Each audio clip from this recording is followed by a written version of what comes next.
Oi pessoal, eu sou Wesley E eu, Leopoldina. e estamos aqui do Oxente, do Nordeste para o Mundo. E hoje vamos falar sobre um tema que a turma pergunta demais pra gente. Como é que a gente fez para ir para a Europa sem saber falar inglês? Hoje a gente está aqui para abrir a caixa preta, vamos dizer tudo. Tudo, todo o segredo para viajar sem saber inglês. Ou um pouquinho de ajuda, mas sem saber nada também dá para ir, tá bom? Então vamos lá. E aí, Dina? Inicialmente, a gente também ficava pensando como seria viajar sem saber falar inglês. A gente começou esse questionamento quando a gente ia casar. Aí, inicialmente, a gente ia para a Argentina, ou então Cancún, né? Destinos mais comuns. E vale frisar que a gente nunca tinha saído do Nordeste, que a gente é de Recife, nunca tinha saído do Nordeste. Foi. Aí a gente ficava com esse medo também. Aí muita gente dizia, é melhor ir para esses destinos assim que seria a língua espanhol, que é mais fácil de compreender. O português, né? O português, só que a E gente disse Portugal. não. Já que está sendo uma lua de mel, tem que ser uma coisa marcante, na verdade. Então a gente disse não, nosso sonho era ir para a Europa. E principalmente Paris. Isso. Aí a gente não. A gente vai meter as caras mesmo, vai de todo jeito e muita gente ficou dizendo, rapaz, é perigoso, vocês não têm essa. Vão se perder, Vão se perder, não vão ver. conseguir achar os lugares, coisa e tal. Só que a gente realmente quis arriscar. E fomos. Quando fomos e realmente conseguimos conhecer todos os lugares, lógico que a gente teve certas dificuldades, né? Mas quando voltamos as pessoas ficaram assim, impressionadas, porque conseguimos realmente. Então a gente começou a ver que muita gente não ia porque tinha medo, né? Tinha esse receio. Então a gente decidiu realmente, de tantas pessoas comentarem, eita, como é que vocês fazem? O principal problema é o idioma, fazer esse vídeo para desmistificar esse tabu, né? Que é o idioma. E dizer para vocês que realmente dá para viajar sem saber inglês ou sabendo quase nada, que era o nosso caso. Então vamos lá. Então vamos começar aqui, certo? Primeiro, antes de ir, tem que ter preparo. Já que você não sabe inglês, como a gente não sabe, não sabia, né? Eu sei bem pouquinho hoje, mas não sabia, tem que ir com preparo. Então a gente resolveu separar aqui os principais pontos onde você vai precisaria do inglês na viagem, como solucionar esse dilema, né? Chegar lá. Então vamos lá. Primeiro ponto da viagem é na imigração. Talvez seja uma das piores partes. Como a gente disse, a gente foi na lua de mel, né? Aí o nosso voo chegava por Paris. Chegou lá na imigração, acaba falando francês, aí não entendeu nada. Falando inglês também não entendeu nada. E aquela confusão. Aí, primeira coisa que eu já fui preparado, eu peguei a pastinha, leve todos os documentos. Tudo Passagem impresso. aérea, tudo impresso, passagem aérea, reserva de hotel, tudo separadinho lá, certo? Aí eu comecei a entregar. Ele pedindo, eu não entendia o que pedia, eu entregava uma coisa, entregava outra, não sei o que. Ele perguntava, sei lá, o que quer fazer, quando eu sei que eu não entendia nada. Eu sei que botando e nada ele, não. Aí só que como eu tinha feito um semestrezinho no Senac de inglês, eu consegui, por sorte, pegar uma palavra. Ele falando de repente ele, back. Eita, back é voltar. Peguei a passagem de volta e mostrei pra ele a reserva da passagem de volta. Ele, liberado, era só isso, tá vendo? Então deu trabalho, passagem passou, né? Não sei o que ia acontecer se eu não tivesse isso aí. Mas eu ia entregar os documentos até uma hora chegar nesse daí, né? Então leva os documentos e pronto. Agora, para evitar passar por essa situação, o ideal é vocês chegarem, por exemplo, para Portugal, que fala português, é bem mais simples, certo? Tem muito voo aí da TAP, chega em Portugal, faz escala para outro país. Chega por lá que é em português. A imigração você passa tranquilo, tá bom? Então essa é a primeira situação. Então o segredo é, ou vá para Portugal, que é em português, ou se for para outro lugar, vá todos os documentos, tente pegar algumas palavras-chave. Geralmente o cara pergunta o que você vai fazer no país, você diz, de férias, né, vacation, certo? Agora eu já sei vacation. Aí, que era lua de mel, né, eu não sabia como é falar lua de mel, e por aí vai, tá bom? Mas, se tiver com medo mesmo, vá para Portugal, é a melhor opção. Tá bom? Próximo ponto agora com Dina. Próximo ponto que a gente viu realmente que também precisaria de algum conhecimento prévio seria no aeroporto. Aí o que a gente observa é o seguinte, se você não tem apreensão de inglês, então você observe, você não fique no avião esperando todo mundo sair, você siga o fluxo. Você vai saindo já junto com o pessoal, observe as pessoas que estão junto com você no seu voo e vá seguindo elas e vendo o que é que elas vão fazer, para onde é que se encaminham. Observe placas, entendeu? Sempre tem alguma identificação de bagagem. É bom decorar umas palavras-chave, Algumas tipo bagagem, palavras-chave, inglês, essas entendeu? coisas. E alguns símbolos também que são bem característicos que você já identifica qual aquele caminho lhe leva, né? Mas não é nada assim do outro mundo, entendeu? Na dúvida, segue o fluxo quando você vai chegar, né? Vai o seguinte, todo mundo vai pegar a mala, depois da mala vai para imigração. Quer dizer, vai primeiro para a imigração, depois para a mala, vai seguindo o fluxo. Tá bom? E quando for para chegar no aeroporto, quando for o caminho contrário agora, você tá na sua viagemzinha e vai voltar para casa. Aí tem a questão do check-in, né? Você, preferencialmente, você já faça o check-in todo no hotel, já para ir já com ele já organizado, ou seja, no seu celular ou impresso. Caso você não consiga fazer o seu check-in no hotel, lá no próprio aeroporto tem aquelas, em geral, tem aquelas máquinas de check-in automático, né? Como autoatendimento. Ou então na hora de despachar a mala mesmo, depende do aeroporto. Né? Isso, só que também tem aqueles que não tem, né? E mesmo aqueles que tem, e você se sentir com dificuldade, porque já que vai estar tudo em inglês, sempre geralmente tem alguém para lhe ajudar, entendeu? Você leva só o papel impresso do seu voo, mostra a pessoa e ela própria vai fazer seu check-in e já vai entender que você quer fazer o check-in referente àquele voo. Então a gente nem, assim, teve grande dificuldade com essa questão do check-in. Seja o check-in no hotel ou seja o check-in lá na hora, entendeu? Pronto. Aí, próxima etapa agora. Já chegamos, estamos na Europa, né? Passamos da imigração, pegamos nossa bagagezinha, coisa e tal. E agora, como é que chega com o hotel? Como é que chega nas atrações? Então eu vou falar dois pontos principais na viagem que você tem que ir muito preparado. É como se locomover na cidade, certo? E como se locomover e como se localizar também, né? É importante. Então o que acontece? A questão de como se localizar tem dois caminhos, o mais difícil e o mais fácil. O mais fácil é um GPS, vai com o GPSzinho no celular, com os pontos que você quer ir, já tudo salvozinho lá, com um marcadorzinho, fica muito mais fácil de você andar. Se puder com internet, beleza. Eu fui muitas vezes sem internet, usando os aplicativos offline. Já ia com todos os pontos marcados, onde era o hotel, onde eram as atrações que eu queria, porque o GPS já me diz o caminho. E muitos GPS já vem até ensinando o caminho de como pegar um trem, ônibus, etc. Se não sabe muito mexer, já complica, né? Se não sabe mexer com o GPS, né? A maioria do povo sabe, né? Mas é uma pessoa um pouco mais velha, não tem facilidade com a tecnologia. Pode usar mapa também, certo? No mapa vai também. É complicado porque é mais complicado a pessoa achar as coisas, ver o caminho, mas dá para ir também, certo? Dá para ir também, só perde mais tempo. Não é tão eficiente quanto o GPS, mas dá para ir. Então, para andar na cidade, GPSzinho, certo? Com todos os pontos já pré-definidos, para você não ter dor de cabeça na hora de procurar. E para se locomover em longas distâncias, certo? Longa distância na Europa é transporte público. O transporte público lá é muito bom, principalmente trem. Então, o primeiro segredo, no caso do hotel, pegue seu hotel com uma estaçãozinha de metrô junto, você não tem que pegar táxi, tem que pegar ônibus, nem nada, economiza. Então você já vai estudando daqui como funciona o sistema de metrô, que não é como é um sistema mais complexo, tem muita linha, etc.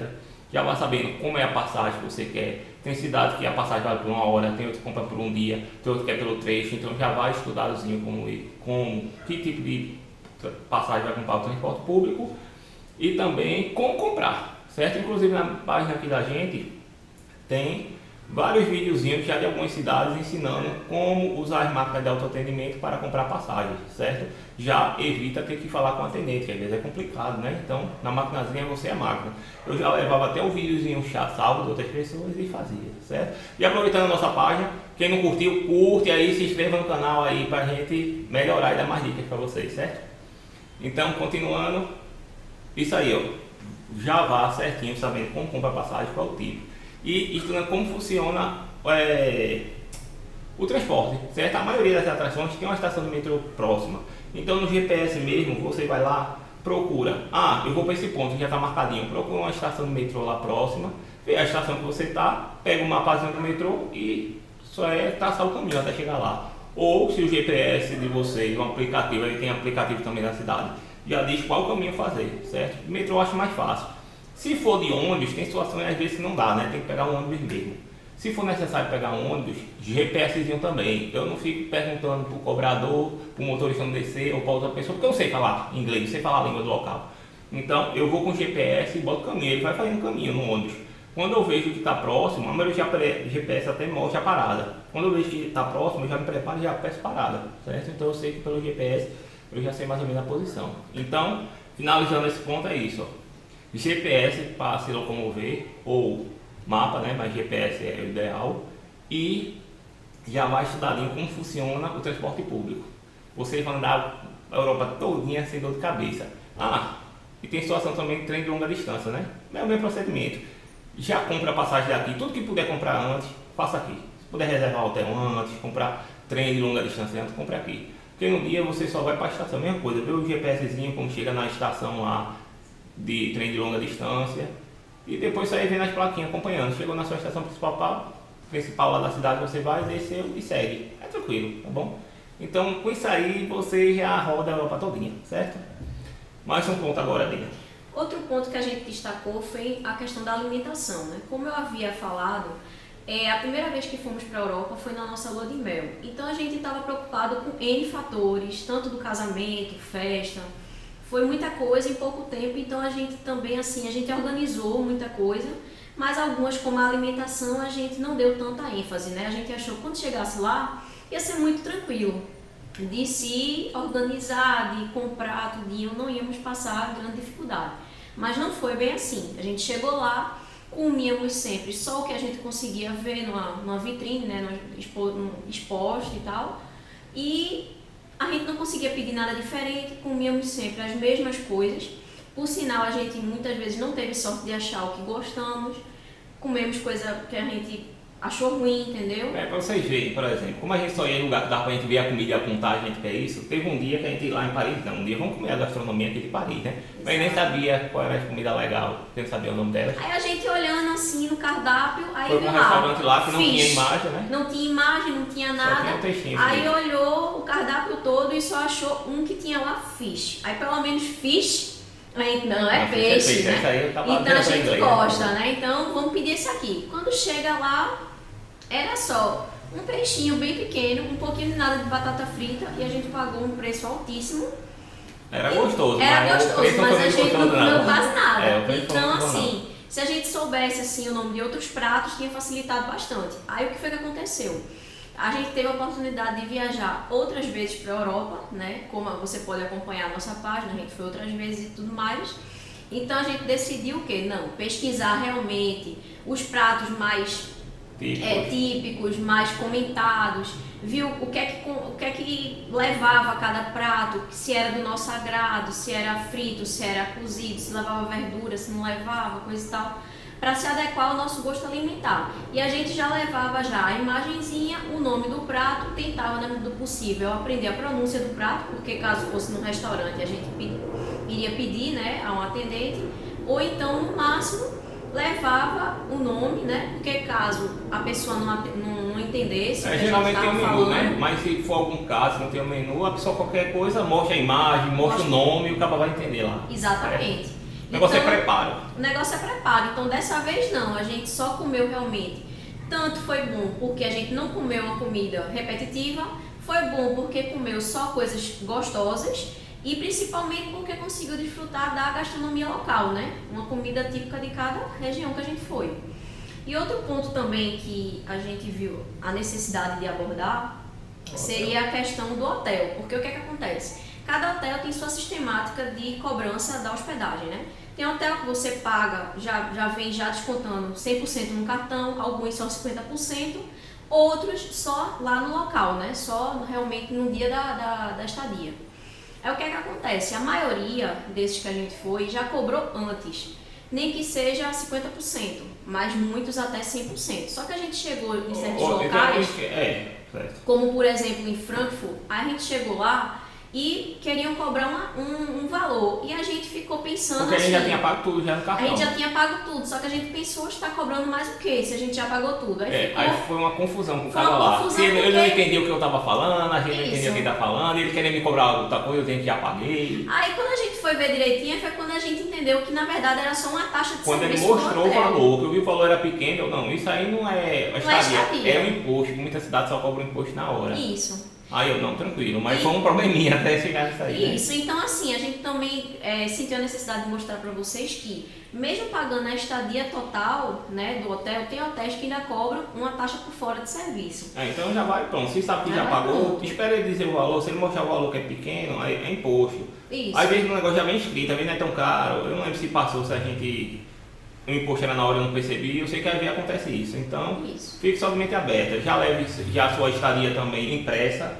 Porque na hora ele vai perguntar se você vai entender, você vai lá e mostra a sua reserva. Aí ele já sabe, é fulano, vai lá e encaminha tudo. Tá bom? E também outro ponto que a gente queria destacar é a questão das atrações, né? É muito interessante que como vocês não, para quem não sabe inglês, né? Já pesquise valores, já pesquise, por exemplo, tem dias em algumas atrações, alguns museus, que a partir de determinado horário já passa a ser de graça a entrada, ou então mais barato, entendeu? Um dia funciona mais tarde, um dia funciona até mais tarde. Isso, aí você consegue ter uma mobilidade no seu roteiro, entendeu? Você consegue aproveitar melhor o seu dia. Então, veja o valor também, como é o ingresso. Isso. Se o ingresso tem algumas atrações. Combo, é só o local para aquele. Isso. E tem algumas atrações também que aceitam a nossa carteira estudante. De repente, você que tem a carteira estudante, a gente pensa o quê? Que não aceita, é um documento nacional. Então, no exterior não vai ter aceitação, mas em muito museu, muito local que a gente foi, a gente pagou mais barato por causa disso. Então, já é uma coisa que facilita a sua viagem. Então, pessoal, é isso. Então, em resumo, essa parte aí, né, para fechar essa parte das atrações, você tem que ir com 3 coisinhas, pelo menos ali amarradinha. O horário de funcionamento que ele tem, certo? O valor do ingresso, se é, porque tem situação que eu compro um ingresso para, sei lá, 3 museus de uma vez, certo? Aí tem uma passagem da cidade que engloba transporte e entrada gratuita para algumas atrações. Então, valorzinho. Valor, horário de funcionamento e a localização também, né? Que já é naquele ponto que eu falei, já deixa salvo no GPS, tá bom? Mas geralmente eu ando com uma planilha com os pontos, eu boto também o endereço lá, porque se o GPS às vezes a pessoa salva errado, ele bota salva errado, aí pelo endereço o cara procura lá o ponto certo, se não tiver com internet, né, na hora. Eu não gosto muito de usar a internet, apesar que é útil, mas por enquanto eu não usei ainda, certo? Então pronto. Então a gente queria aproveitar essa oportunidade. Você gostou do vídeo, curta e não deixe de se inscrever no canal, que estamos sempre colocando novidades, dicas e também qualquer coisa, qualquer ponto que a gente não tenha abordado no vídeo, que ficou alguma dúvida ou que você esteja necessitando de algum esclarecimento, é só deixar nos comentários que vamos ficar satisfeitos em ajudar. Espero ter ajudado vocês, como muitos vídeos, blogs ajudaram a gente, certo? E perca o medo de viajar sem inglês. Dá pra ir, é só se preparar. Se tiver com medo, vai devagarzinho, mas dá pra ir. A gente já foi, essa primeira viagem da lua de mel, aí foi pra Paris, Roma, foi pra França, Itália e Bélgica. Isso. E outra vez a gente passou 35 dias viajando por 8 países. Tudo isso sem praticamente saber inglês, certo? Isso. Então dá pra ir. Saber inglês é mais fácil, mas dá pra ir também, é só ter coragem de ir lá, tá bom? Quem arrisca, quem joga grande ganha muito, tá bom? Tchau, pessoal.